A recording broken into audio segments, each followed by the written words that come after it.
नमस्कार दोस्तों, मैं डॉक्टर प्रीति मोहन सोनाक्षी आईवीएफ सेंटर हिसार से। आज हम लोग बात करेंगे एस्पर्मिया के बारे में। एस्पर्मिया एक ऐसी कंडीशन है जिसमें मेल या पुरुष जो हैं वो सीमन प्रोड्यूस नहीं कर पाते हैं, टोटल एब्सेंस ऑफ सीमन। अब इस सिचुएशन को समझने के लिए हमें पहले ये जानना होगा कि सीमन में होता क्या है, सीमन या वीर्य में होता क्या है, सीमन किस चीज़ों से बनता है।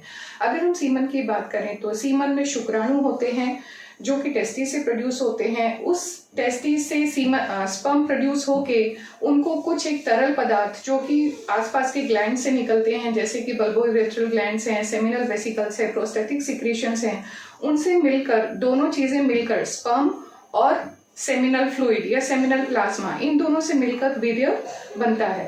अब एस्पर्मिया एक ऐसी कंडीशन है जिसके अंदर में जो मेल है वो टोटल एब्सेंस ऑफ सीमन होता है, जिसमें कि सीमन प्रोड्यूस हो रहा है बट किसी कारण से बाहर नहीं आ पा रहा है।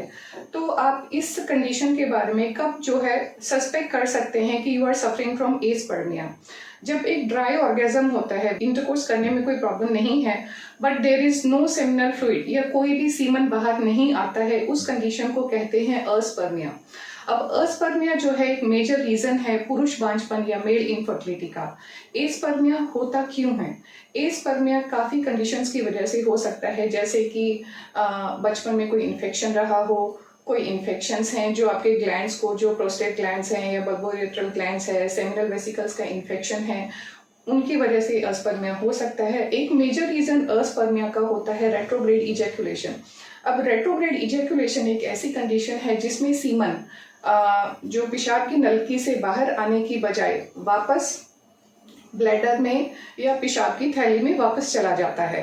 तो ये कुछ कारण है जिसकी वजह से एस्पर्मिया होता है। अगर आपने किसी भी रीजन से कोई कीमोथेरेपी लिया है, रेडिएशन थेरेपी लिया है, ये सब चीज, मल्टीपल स्क्लेरोसिस है, कुछ पार्किंसंस डिजीज है, या आप किसी किस्म का कोई ऐसा दवाई का इस्तेमाल या सेवन कर रहे हैं जिसकी वजह से जो आपके पेशाब की थैली का रास्ता है उसकी वजह से उसमें रुकावट आती है, तो उसमें भी ऐसा हो सकता है। या इजैकुलेटरी डक्ट ऑब्स्ट्रक्शन है। तो ये कुछ महत्वपूर्ण कारण हैं जिसकी वजह से एस्पर्मिया या ड्राई इजैकुलेशन होता है। अगर हम ट्रीटमेंट ऑफ अस्पर्मिया की बात करें तो रेट्रोग्रेड इजैकुलेशन के लिए कुछ मेडिसिन इस्तेमाल कर सकते हैं।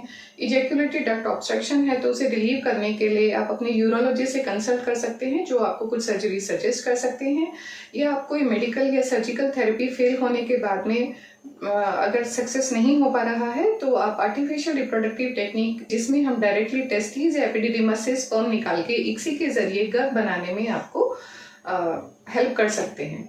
आपको इस विषय में अधिक जानकारी प्राप्त करनी है तो आप हमसे डायरेक्ट संपर्क कर सकते हैं। धन्यवाद।